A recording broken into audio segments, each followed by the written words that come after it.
At my brother's wedding, my parents demanded that I hand over my penthouse keys in front of 200 guests. When I refused, my dad slapped me so hard my earring flew off.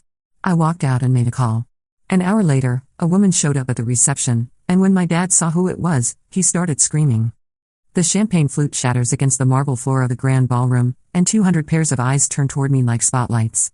The crystal shards catch the chandelier light, scattered across Italian leather shoes and silk hem lines. My brother Marcus freezes mid-toast, his face cycling through confusion, embarrassment, then that familiar look of resignation he's worn since we were kids, the one that says here we go again. But this isn't my fault. Not this time. Give me the keys, Sophia. Dad's voice cuts through the wedding music, through the murmur of guests pretending they're not watching our family implode in real time. His hand is extended, palm up, like he's asking for spare change instead of demanding I surrender my home. I can feel my pulse in my temples. We're not doing this here. We are doing this here. Mom steps beside him, her champagne-colored mother of the bride dress rustling like autumn leaves. Right now. In front of everyone. The thing is, they planned this. I can see it now, the way they positioned themselves near the head table, how they waited until Marcus finished his speech about family and unconditional love before launching their ambush. They wanted an audience. They wanted maximum humiliation. I'm not giving you my keys. The words come out steady, but my hands are shaking. I press them against the cool silk of my navy dress. The penthouse is mine. Dad's face flushes the color of the rose centerpieces. That penthouse belongs to this family. I paid for it with family money. You gave it to me for my 30th birthday. My voice is getting louder now, but I can't seem to control it. With papers. Legal papers that say it's mine. As an investment, Mom hisses, glancing around at the watching faces. Until you got your life together. Well, congratulations, Sophia, you're 32, single, and apparently incapable of making responsible choices. The responsible choice in question? I quit my job at Dad's investment firm 3 weeks ago. The job where I'd been slowly dying for 7 years, pushing papers and kissing ass and pretending I cared about quarterly projections while my soul shriveled like a raisin in the sun. Instead, I'm starting my own marketing consultancy. I have 3 clients lined up, a business plan, and enough savings to float me for 8 months. But to my parents, this isn't entrepreneurship, it's rebellion. And rebellions, in the Castellano family, get crushed. The keys, Sophia. Dad's voice drops to that dangerous register I remember from childhood. Now. No. The slap comes so fast I don't see it coming. His palm connects with my cheek with a sound like a gunshot, and my vintage pearl earring, the one that belonged to Grandma Rose, goes flying. It skitters across the marble, a small white blur disappearing under a table of shocked wedding guests. The ballroom goes silent. Not quiet, silent. Like someone hit a cosmic mute button. My cheek burns. My ear rings. And something inside me, something that's been bent and compressed for 32 years, finally snaps. I'm done. The words come out in a whisper, but they feel like a scream. I'm done with all of you. I walk toward the exit on legs that feel disconnected from my body. Behind me, I hear Mom calling my name, not angry now, but panicked. Sophia, come back here. We can discuss this like adults. But I'm already pushing through the heavy ballroom doors, already fishing my phone from my clutch. My fingers are steady now, steadier than they've been all evening. I scroll through my contacts until I find the number I've been carrying around for months but never had the courage to call. She answers on the second ring. Hello? Ms. Rodriguez? This is Sophia Castellano. I think it's time we talked. A pause. Then, are you sure you're ready for this? I touch my burning cheek. I'm sure. Give me the address. I'll be there in an hour. I spend that hour in the hotel bar, nursing a whiskey neat and watching the ice in other people's drinks melt. The bartender, a kind-eyed woman in her 50s, doesn't ask questions when I order, even though my cheek is probably showing a handprint and my hair is disheveled from the confrontation. Rough night? She finally asks, wiping down glasses with practiced efficiency. Wedding, I say, like that explains everything. And maybe it does. She nods knowingly. Family or friends? Brother's wedding. I just got disowned by my parents in front of 200 people. She sets down her glass and really looks at me then. You want to talk about it? I almost laugh. You know what's funny? They think they're punishing me. Taking away the penthouse, cutting me off from the family money. But I've been planning to give it all back anyway. Why's that? I take another sip of whiskey, feeling it burn down my throat like liquid courage. Because everything comes with strings. The apartment, the job, the weekly family dinners where they tell me how disappointed they are in my life choices. The money isn't a gift, it's a leash. The bartender refills my glass without being asked. So what's the plan? I called someone. Someone who can make all of this go away. She raises an eyebrow but doesn't press. In the reflection behind the bar, I can see myself, makeup smudged, hair escaping its careful updo, the red mark on my cheeks starting to fade. I look like someone who's been through a war. Maybe I have been. My phone buzzes. A text, I'm here. I drain the last of my whiskey and leave a generous tip. Wish me luck. Honey, the bartender says, something tells me you won't need it. The ballroom doors are closed when I return, but I can hear the music resuming inside, a slow jazz number that sounds like an apology. The reception is trying to recover from my family's public meltdown, guests probably whispering about what they witnessed while pretending everything is normal. I don't go back inside. Instead, I wait in the marble foyer, watching the elevator numbers climb, 5, 8, 12, 15. The doors open, and she steps out. Carmen Rodriguez still looks exactly like she did in the newspaper photos from 2 years ago, when she made partner at Whitman and Associates after taking down the largest corporate fraud case in New York history. Her dark hair is pulled back in a perfect chignon, and she's traded her usual courtroom attire for an elegant black dress and heels that click authoritatively against the marble. Sophia. She extends her hand, and I shake it. Her grip is firm, confident. You sounded upset on the phone. That's putting it mildly. Carmen's sharp brown eyes take in my disheveled appearance, the fading handprint on my cheek. Tell me what happened. I give her the condensed version, the public confrontation, the demand for my keys, the slap that sent my earring flying across the ballroom floor. Carmen listens without interrupting, her expression growing more serious with each detail. Do you have the paperwork for the penthouse transfer? She asks when I finish. At home. Why? Because we're going to remind your parents that gifts, once legally transferred, cannot be arbitrarily revoked. Carmen opens her briefcase and removes a manila folder. I took the liberty of pulling the property records after our consultation last month. Everything is in order. Carmen Rodriguez. The lawyer I found through a referral service when I first started planning my exit from the family firm. The woman who specializes in helping people break free from controlling family business situations. The woman who's been preparing for this exact scenario for weeks. Are you ready for this? She asks. Behind the ballroom doors, I can hear the band launching into my way Marcus and Jessica's first dance. My brother is having his perfect moment while I'm about to detonate our family like a controlled explosion. Yes, I say. I'm ready. We walk to the ballroom doors together.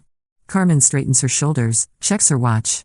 I've seen her do this before, during our consultation meetings, transforming from sympathetic lawyer to courtroom predator in the space of a heartbeat. Just to be clear, she says, her hand on the door handle, once we do this, there's no going back. Good, I say. I don't want to go back. She pushes open the doors. The effect is immediate and electric. Conversations stop mid-sentence. Couples freeze on the dance floor. Even the band seems to falter, the saxophone trailing off uncertainly. Carmen Rodriguez, the Carmen Rodriguez, has just walked into Vincent Castellano's son's wedding reception. And she's walking straight toward my parents. I follow Carmen across the ballroom, feeling like I'm floating. The guests part for us like we're royalty or dangerous animals, maybe both. At the head table, Marcus is standing frozen with Jessica's hand in his, their first dance interrupted. My sister-in-law looks confused, but Marcus knows exactly who Carmen is. Her reputation precedes her. Mr. Castellano, Carmen says when we reach the head table. Her voice carries across the ballroom with courtroom authority. Mrs. Castellano. I'm Carmen Rodriguez. Dad tries to recover, to summon some of that Castellano swagger. What are you doing here, Ms. Rodriguez? Your daughter retained my services several weeks ago. Carmen's smile is sharp as a blade. It seems there's been a misunderstanding about some property ownership. Mom finds her voice. This is a private family event. You have no business here. Actually, Mrs. Castellano, I have every business here. You see, when your daughter decided to leave the family firm, she wisely sought legal counsel about protecting her assets. Carmen continues, her voice clear enough for the entire ballroom to hear. The penthouse at 432 Park Avenue was legally transferred to Sofia Castellano as an unconditional gift. Any attempt to coerce her into surrendering that property, particularly through physical intimidation, constitutes extortion under New York state law. The last part hits like a thunderbolt. Physical intimidation. Half the ballroom saw my father slap me. Carmen's not just here to embarrass them, she's here to threaten them with criminal charges. Now, Carmen continues, I suggest we have a calm, adult conversation about this situation. Unless, of course, you'd prefer to explain to 200 of your friends and business associates why you just committed assault and attempted extortion at your son's wedding. The silence is so complete I can hear the ice shifting in someone's drink 3 tables away. Dad looks around the ballroom at all those watching faces, his business partners, his golf buddies, his social circle. People who respect him, fear him, depend on him. People who are now seeing him get systematically destroyed by a woman half his age. Perhaps, he says through gritted teeth, we should discuss this privately. Perhaps we should, Carmen agrees. But first, I believe you owe your daughter an apology. A public one. Mom makes a sound that might be a gasp or might be a sob. Dad's jaw works like he's chewing glass. But he knows he's beaten. In a room full of witnesses, with Carmen Rodriguez standing there like an avenging angel, he has exactly zero options. I apologize, he says, the words sounding like they're being pulled from him with pliers, for losing my temper. And? Carmen prompts. And for striking you. It's not much of an apology, it sounds more like a legal disclaimer, but it's more than I ever expected to get. I can see the cost of it in the lines around his eyes, in the way his shoulders sag. Carmen nods, satisfied. Now then, Mr. Castellano, shall we find somewhere private to discuss this situation like civilized adults? As they move toward a side door, Carmen leading, my parents following like scolded children, I feel a hand on my shoulder. Marcus. Oh my gosh, Soph, he whispers. Carmen Rodriguez? Really? She specializes in family business conflicts, I remind him. And you never thought to mention that she's been your lawyer for weeks? I turn to look at him. In his perfectly tailored tuxedo, with his perfectly styled hair and his perfectly confused expression, he looks exactly like the golden boy he's always been. But there's something else in his face now, something that might be admiration. I never thought I'd actually need her nuclear option, I admit. Jessica appears at his elbow, still looking bewildered. Marcus? What's happening? Who was that woman? That woman, I say, is the lawyer who brought down the Meridian Industries fraud case. She also apparently specializes in liberating people from controlling families. Jessica's eyes widen. Oh. Oh wow. The band, apparently deciding the drama is over, launches back into their set. Couples return to the dance floor, though the conversations are definitely not about the wedding anymore. I can feel eyes on me from every direction, some curious, some impressed, some probably disappointed that the fireworks are over. Are you okay? Marcus asks, studying my face where Dad's handprint is probably still visible. I'm perfect, I say, and realize I mean it. For the first time in years, maybe decades, I feel perfectly, completely myself. So what happens now? Before I can answer, Carmen appears at my elbow like a stage magician. Now, she says, we let your parents save face, and you go home to your penthouse. Which, by the way, is legally and completely yours, no matter what anyone in your family might say or do. What did you tell them? Carmen's smile is mysterious. I reminded them of a few things they'd forgotten. About respect, about boundaries, and about the fact that their daughter is an adult woman who makes her own decisions. She doesn't elaborate, but I can see from the way Mom is dabbing at her eyes with a napkin across the room that the conversation was thorough. Carmen, I say, thank you. For everything.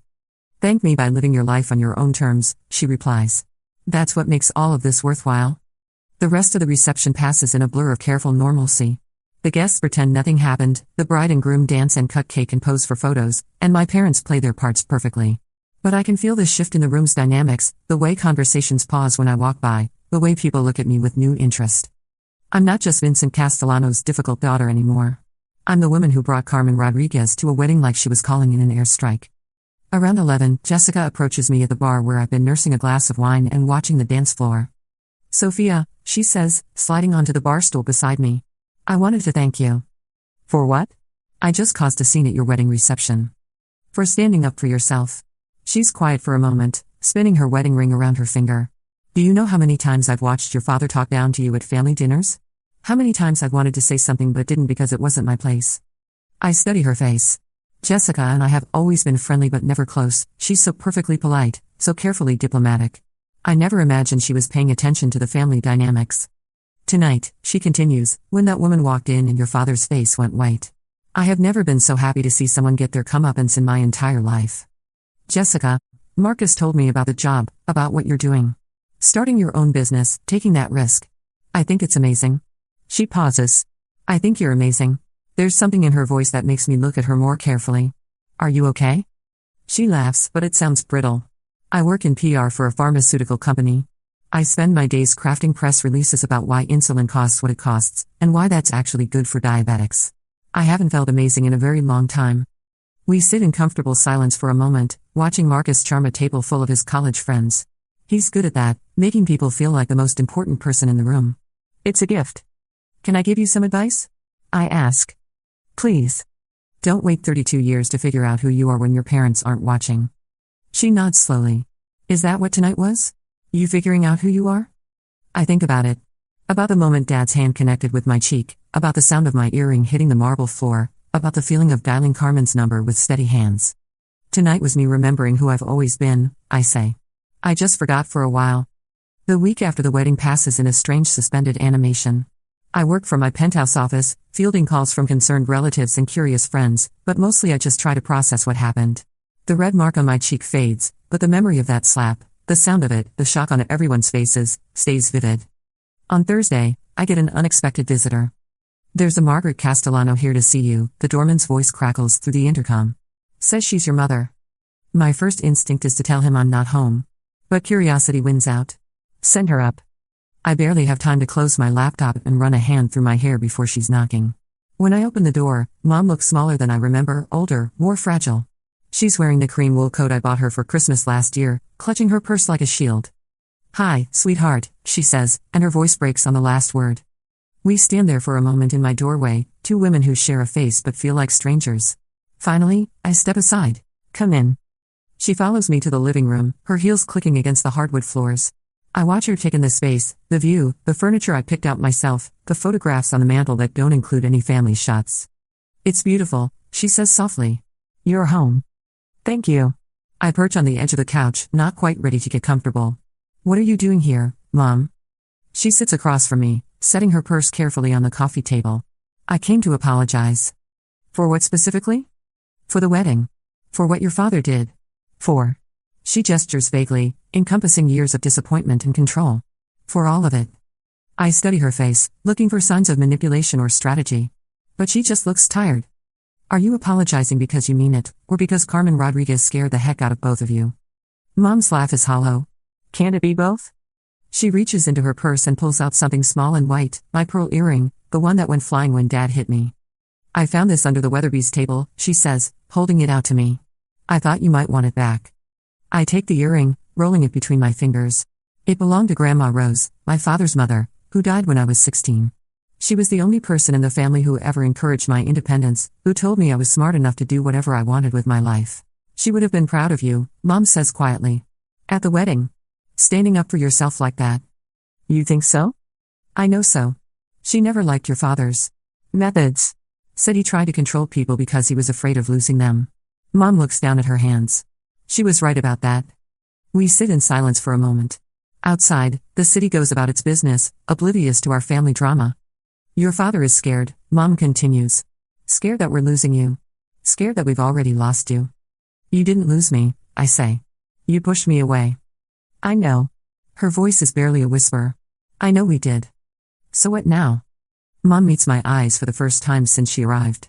"Now we figure out how to be a family again. If you want that." "Do you? Want that?" "Yes." The word comes out fierce, certain. "Yes, I want my daughter back. Even if she's different than the daughter I thought I wanted." I feel something crack open in my chest, not breaking, but opening. Like a door that's been stuck for years finally giving way. "I'm not coming back to the firm," I tell her. "I'm not giving up my business. I'm not apologizing for the wedding. I'm not asking you to. And I'm not going to family dinners where I get lectured about my life choices." "Okay." "And Dad needs to apologize too. Really apologize, not just that corporate non-apology he gave at the wedding." Mom nods. "He will. It might take him some time to find the words, but he will." I slip the earring back into my ear, feeling its familiar weight. "I missed you, I admit. Even when I was furious with you, I missed you." Mom's eyes fill with tears. "I missed you too, sweetheart. More than you know." She stands to leave, and I walk her to the door. At the threshold, she turns back. "For what it's worth," she says, "Carmen was right about everything. You are an adult woman who makes her own decisions. And you're making good ones." After she leaves, I stand in my entryway for a long time, touching the earring and trying to process what just happened. It's not forgiveness, exactly, not yet. But it's something. A beginning, maybe. 2 weeks later, I get a call that changes everything. "Sophia Castellano?" The voice is crisp, professional. "This is Amanda Chen from Meridian Industries. We received your proposal for our rebranding campaign." Meridian Industries. The Fortune 500 company that reached out after news of my dramatic exit from the family firm started circulating in business circles. I'd submitted a comprehensive proposal for their corporate image overhaul, but I hadn't expected to hear back so quickly. "We'd like to offer you the contract," Amanda continues. "The full package, brand strategy, marketing campaign, social media presence. It's a 2-year commitment, 7 figures. I sit down hard on my couch. 7 figures. More than I made in 3 years at Dad's firm. That's incredible. Thank you. We were impressed by your work, obviously, but I have to ask, was the timing of your departure from Castellano Investments related to a disagreement about business practices? The question catches me off guard. Why do you ask? Because Meridian values integrity above all else. We've had some concerns about firms that prioritize profit over principles. Your decision to start your own practice, especially given what we heard about the circumstances, well, it speaks to the kind of person we want to work with. I lean back against the couch cushions, processing this. My public break from the family firm isn't just not hurting my business, it's actively helping it. Companies want to work with someone who stood up for their principles, even when it cost them. The departure was definitely related to philosophical differences, I say carefully. I believe business should be about more than just maximizing returns. Exactly what we wanted to hear. When can you start? After I hang up, I sit in my living room for a long time, staring out at the city. This contract will set me up for years. I won't just be surviving on my own, I'll be thriving. I call Carmen first. Congratulations, she says when I tell her the news.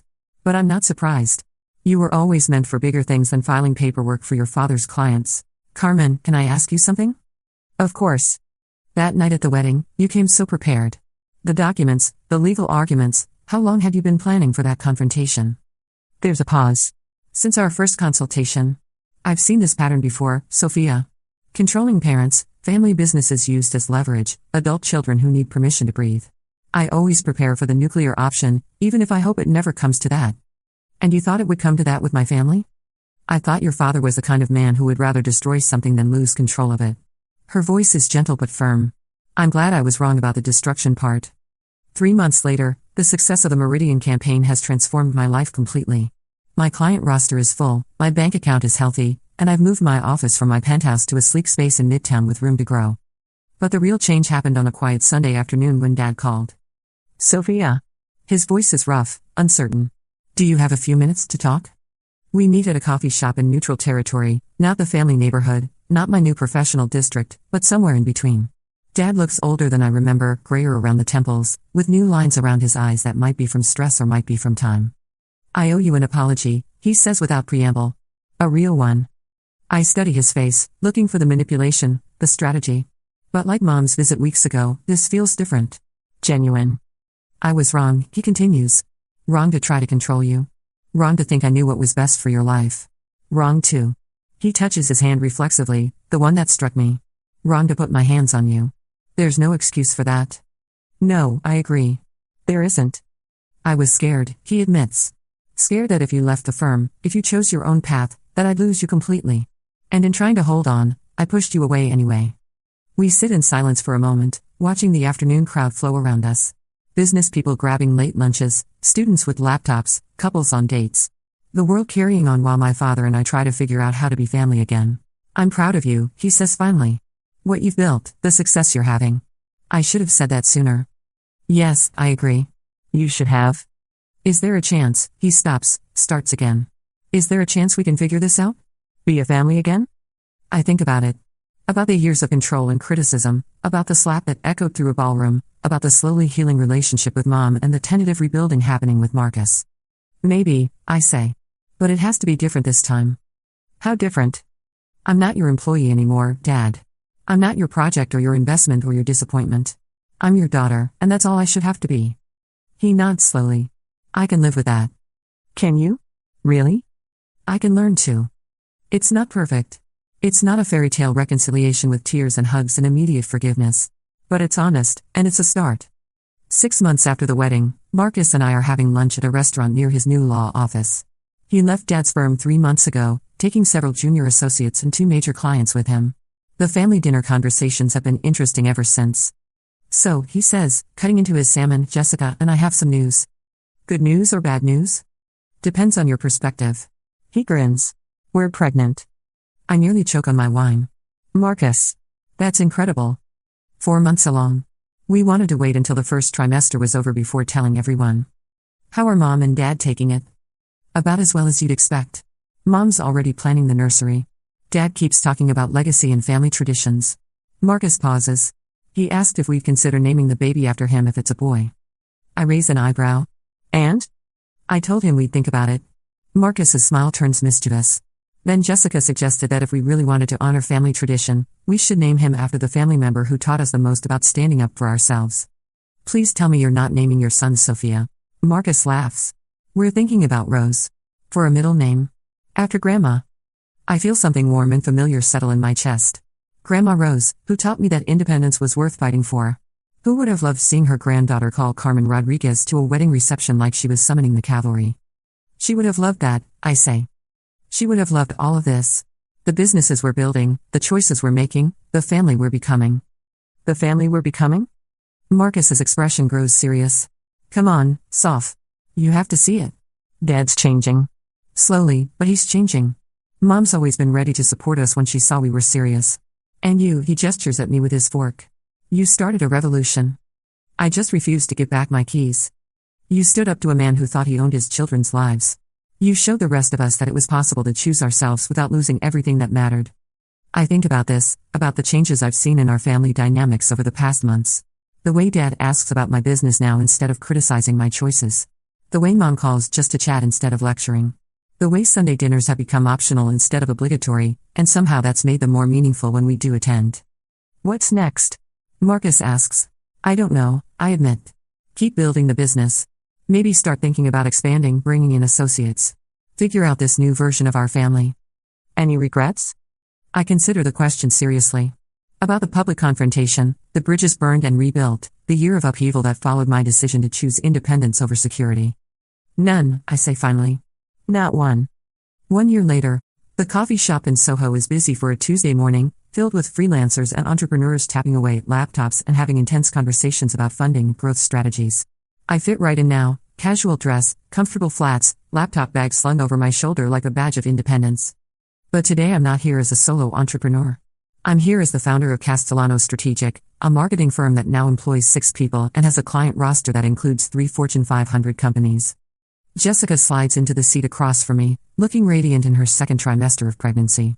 She's been working with a nonprofit that advocates for prescription drug reform since leaving her pharmaceutical PR job 4 months ago. The pay is terrible, but she lights up when she talks about it. How's business? She asks, stirring sugar into her decaf latte. Growing faster than I can handle. I show her my phone screen, 5 new client inquiries this morning, 3 referrals from existing customers, and a LinkedIn message from a startup that wants to poach one of my employees. I'm thinking about expanding again. More office space? More everything. More employees, more clients, maybe even opening a second location. I close my laptop and give her my full attention. How are you feeling? Like I'm growing a person inside my body, which is simultaneously miraculous and terrifying. She laughs, rubbing her small but visible bump. Marcus is convinced I'm going to give birth to a future Supreme Court justice. With his genes and your stubbornness? Probably. Speaking of Marcus, he has news. Good news or bad news? He got the Henderson case. I whistle low. The Henderson case, a class action lawsuit against a major corporation accused of environmental violations. It's the kind of case that makes careers, the kind that would establish Marcus as a serious player in environmental law. That's huge. It's also going to put him directly in competition with Dad's firm. They're representing the corporation. This gives me pause. In the year since Marcus and I both left the family business, we've managed to avoid direct professional conflicts with Dad. Our businesses operate in different spheres, serve different clients. But the Henderson case changes that dynamic completely. How's he handling it? He's nervous but determined.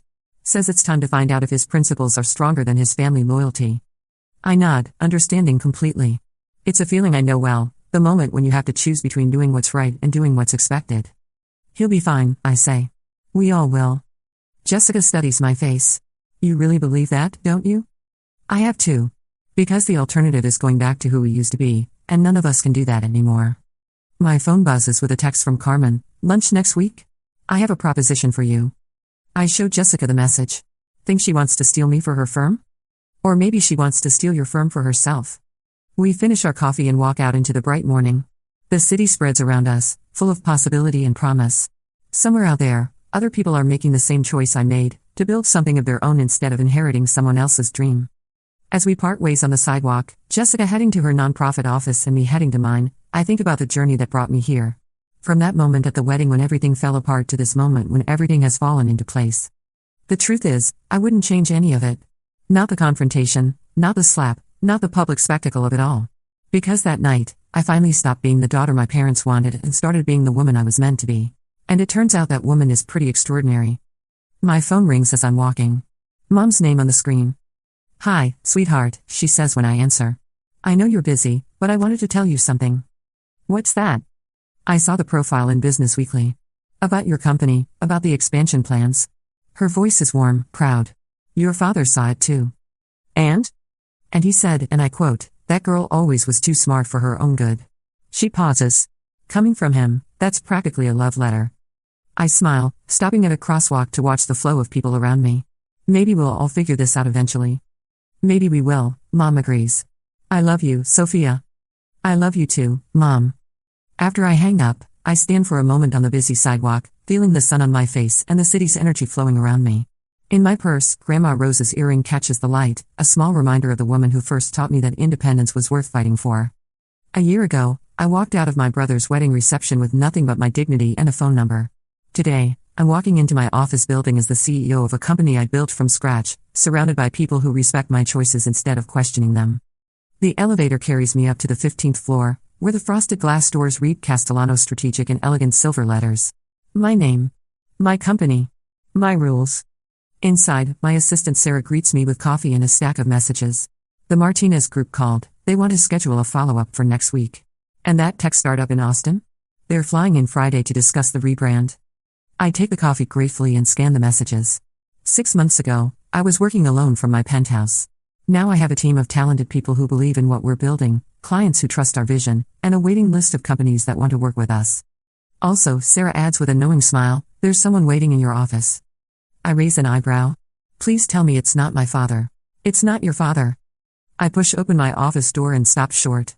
Carmen Rodriguez is sitting in my chair, looking perfectly at home behind my desk.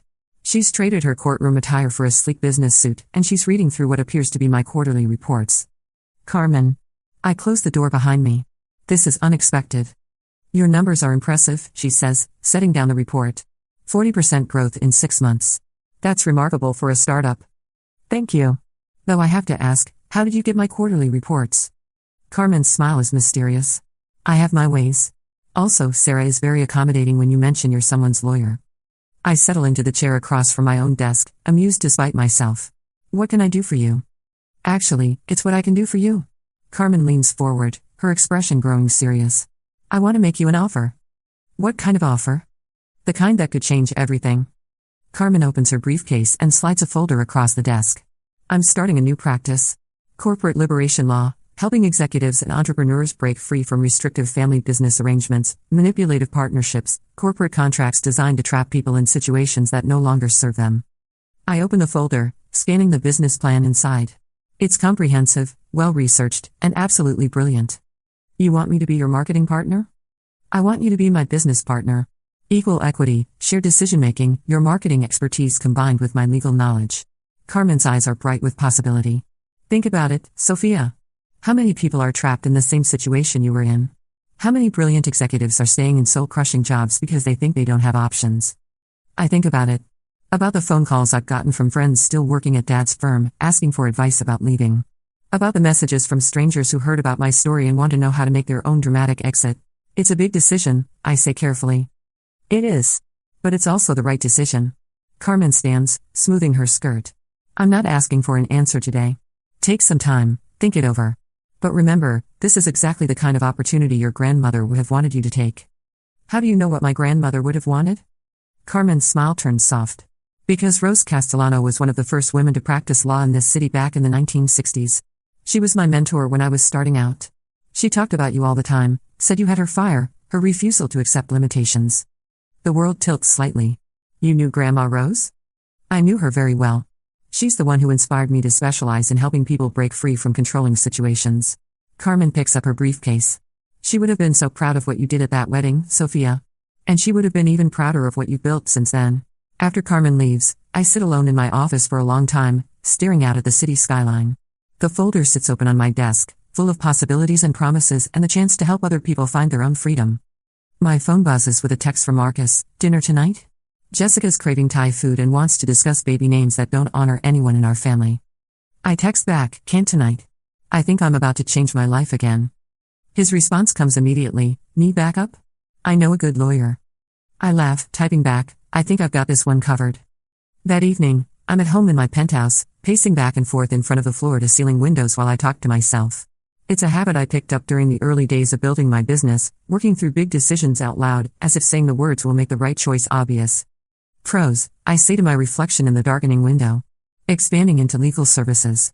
Helping people who are trapped like I was. Working with Carmen, who's brilliant and connected and shares my values. I pause, pouring myself a glass of wine from the bottle I opened to think through this decision. Cons, I continue. Giving up sole control of my company. Taking on a business partner. Risk. But even as I say the words, I know they're not really cons. They're just fears. And I've spent the last year learning the difference between legitimate concerns and the voice of anxiety that tries to keep me small and safe. My phone rings. Dad's name on the screen. Hi, Dad. Sophia. Do you have a minute? It's become our standard opening, no assumptions, no demands, just a polite request for my time. It's progress. Sure. What's up? I heard through the grapevine that Carmen Rodriguez might be trying to poach you for some kind of legal venture. I raise an eyebrow, even though he can't see it. Your grapevine is remarkably well informed. It's a small business community. People talk. He pauses. What are you thinking? The question surprises me. A year ago, he would have told me what to think. Now he's actually asking. I'm thinking it could be an incredible opportunity. It could also be incredibly risky. Combining two different types of businesses, taking on debt to expand, partnering with someone who has a reputation for being difficult. Difficult how? Rodriguez doesn't compromise. Ever. She burns bridges, makes enemies, alienates people who could be useful allies. I consider this. Is that necessarily a bad thing? In business? Sometimes, yes. What if the bridges deserve to be burned? What if the people she alienates are the same people who trap other people in bad situations? Dad is quiet for a long moment. You sound like your grandmother. Thank you. It wasn't necessarily meant as a compliment. I'm taking it as one anyway. Another pause. For what it's worth, I think you should do it. Now I'm the one who's quiet. Really? You've built something remarkable in the past year, Sophia. Something I couldn't have taught you to build, something that's entirely your own. If Rodriguez can help you build something even bigger, something that helps other people find what you found. He trails off. Your grandmother would have wanted that. You knew she was a lawyer? Of course I knew. Where do you think your stubborn streak comes from? I laughed despite myself. I thought it came from you. Mine's different. Mine comes from fear. Yours comes from principle. That's all, Rose. After we hang up, I pour another glass of wine and return to the windows. The city sparkles below me, full of lights and stories and people making choices about who they want to be. I think about Grandma Rose, practicing law in a world that didn't want women lawyers. I think about Carmen, building a practice around helping people escape exactly the kind of control I lived under for 32 years. I think about all the people out there right now, sitting in jobs they hate or families that diminish them, afraid to make the leap because they don't know how. I pick up my phone and dial Carmen's number. She answers on the first ring, like she's been waiting. I'm in, I say without preamble. I knew you would be. How? Because you're Rose Castellano's granddaughter. And Rose never backed down from a fight worth having. 6 months later, the grand opening of Rodriguez and Castellano feels like a celebration and a revolution rolled into one. The office space in Midtown is elegant but not intimidating, designed to make people feel empowered rather than overwhelmed. We've combined Carmen's legal expertise with my marketing background to create something entirely new, a firm that doesn't just provide services, but provides liberation. The guest list for tonight's opening reception reads like a who's who of people who've made dramatic career transitions in the past year. Former corporate executives who started their own companies. Junior partners who left prestigious firms to pursue public interest law. Women who walked away from family businesses that treated them like ornaments rather than assets. Quite a turnout, Carmen says, appearing at my elbow with 2 glasses of champagne. Quite a year, I reply, accepting the drink gratefully. We watch the crowd mingle, lawyers and marketing executives, entrepreneurs and activists, people who've chosen principle over security and are thriving because of it. At the center of it all, Marcus is deep in conversation with a group of environmental lawyers, while Jessica holds court near the appetizer table, her 6-month pregnancy making her the unofficial star of the party. Any regrets? Carmen asks. I consider the question. 6 months ago, I was running a successful marketing firm. Now I'm co-owner of a legal practice that specializes in helping people escape exactly the kind of control I once lived under. It's been exhausting, exhilarating, and occasionally terrifying. None, I say finally. Not one. Even about giving up sole control of your company? Especially about that. Turns out I'm better at building things when I have a partner who challenges me. Carmen smiles. Rose would be proud. I'm starting to think she's the reason we found each other. Oh, I know she is. She told me once that someday her granddaughter would need someone who understood the cost of standing up to powerful men. She made me promise to be ready when that day came. I stare at Carmen. She made you promise? 20 years ago, at her funeral. You were giving that eulogy, talking about how she taught you to be brave. I could see your father's face. He was furious that you were speaking when he told you to stay quiet. Rose had told me about the family dynamics, about Vincent's need to control everything. Carmen's expression grows soft. She made me promise to watch out for you, to be there when you were ready to fight back. You've been watching me for 20 years? Not watching. Just keeping track. Making sure you were okay, that you were building your own life instead of letting your father build it for you. Carmen takes a sip of champagne. When you called me about legal representation for your business transition, I knew the time had come. I feel something shift inside my chest, not surprise, exactly, but a deep sense of completion. Like pieces of a puzzle I didn't know I was solving have finally clicked into place. She planned all of this. She planned for you to have options when you needed them. What you did with those options was entirely up to you. Across the room, I catch sight of my parents near the bar. Mom is chatting with one of our clients, a woman who left her family's accounting firm to start a nonprofit focused on financial literacy. Dad is listening to Marcus explain the details of the Henderson case, which he won last month in a settlement that made front-page news. They came tonight. Both of them, dressed up and proud, introducing themselves as Sophia's parents instead of trying to take credit for my success. It's progress, slow, sometimes painful progress, but progress nonetheless. There's something else, Carmen says, following my gaze. Something Rose made me promise to tell you when the time was right. What? The penthouse. The birthday gift that your father tried to take back. Carmen's smile is mysterious. That wasn't your father's idea. What do you mean? Rose left a very specific will. Money for your education, money for Marcus's law school, and instructions for your father to purchase a property in your name when you turned 30. She wanted to make sure you'd have somewhere to go if you ever needed to leave. The world tilts slightly. Grandma Rose bought me the penthouse? She bought you your freedom. The penthouse was just the delivery method. I lean against the wall, processing this revelation.